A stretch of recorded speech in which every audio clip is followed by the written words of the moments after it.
لو انت عروسة بتدوري على فستان خطوبتك او قراية فاتحتك او حتى كاتبة كتابك، امبارح كنت في جولة في شارع في المؤسسة، عارض فساتين شكلها شيك جدا وتناسب كل الاذواق.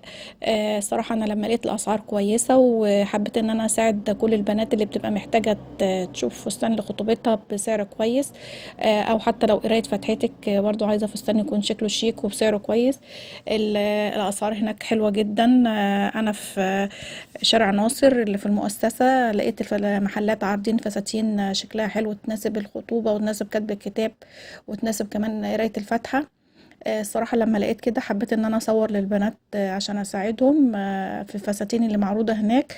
يمكن حاجة تعجبك وتروحي تشتريها من هناك بدل ما تأجري الفستان بسعر خيالي. لا، هناك فساتين شكلها شيك جدا وبتناسب الخطوبة او قراية فاتحة او كتب كتابك، يعني هتلاقي كل الموديلات اللي تعجبك هناك.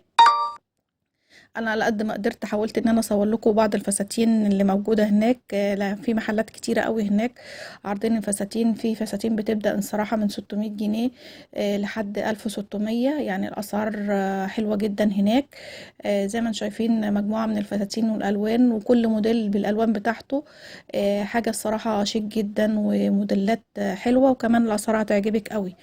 يعني عندك الفستان اللي انت شايفاه النبيتي دوت عامل 650 جنيه.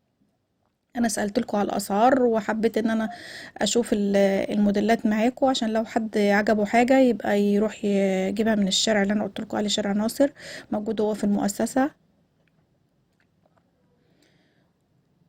الوان الصراحة كل الالوان موجودة وحاجات شكلها شيك جدا. في كمان نظام اللي هو المنفوش وفي اللي هو الصك، على حسب كل الأذواق هتلاقي كل الموديلات اللي انت عايزاها هناك موجودة. انا دخلت كذا محل وشفت الموديلات هناك وكمان سألت على الأسعار.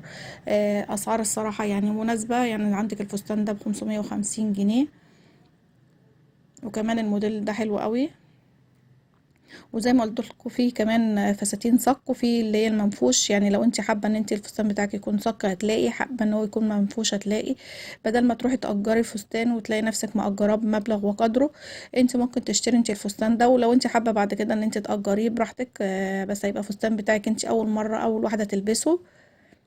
وكمان الاسعار مش غاليه قوي زي ما انتوا عارفين، غير ما انت بتأجري الفستان.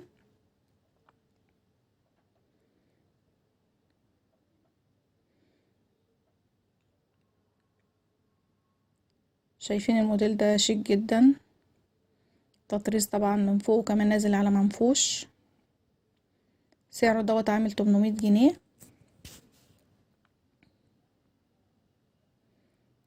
لو انت عجبك حاجة اكتبي لي في الكومنتات وانا اوصف لك اكتب لك العنوان بالتفصيل، عشان لو انت حابة تروحي تشتري حاجة من هناك. الفستان ده كمان عجبني، هو نظام صك وفيه كسر من الجنب كده فشكله شيك قوي. انا عاجبني التكسيرة اللي موجودة في الجنب دي شكلها حلو قوي.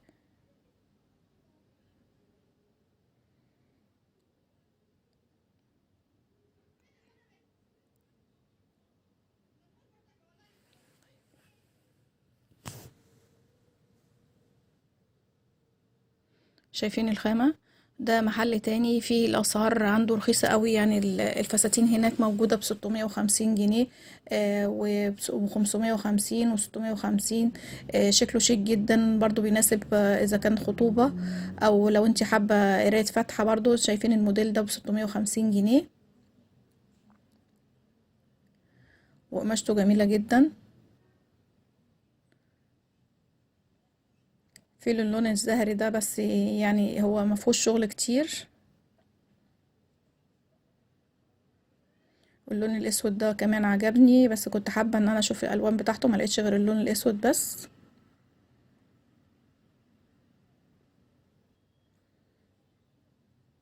كل الالوان اللي انت عايزاها هتلاقيها موجودة هناك باسعارها كمان كويسة جدا هتناسب اي حد.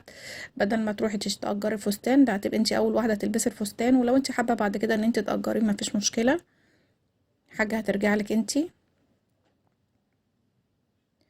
يا ريت ما تبخلوش عليا زي ما انا لقيت حاجة ان انا افيدكم بيها، ما تبخلوش عليا بلايك وكومنت واشتراك في القناة. دي فساتين كلها معظمها الطل بتاعها حلو قوي، من الخامة بتاعته نظيفة. دي كلها الستايلات بتاعتها اللي هي نظام منفوش. احسن حاجة فيها ان كل الموديلات ليها الالوان بتاعتها كلها. شايفين الاسعار ب600 650. ده محل كمان فيه محلات لبس خروج، وكمان عارض فساتين للسواريهات برضو للخطوبة، او اذا كان قراية فاتحة او كاتب كتاب هتلاقي برضو كمان موجود في المحل دوت كل حاجة. زي ما قلت لكم، لو عايزين العنوان اكتبوا لي في الكومنتات وانا اكتب لك العنوان بالتفصيل. ده لبس خروج عادي،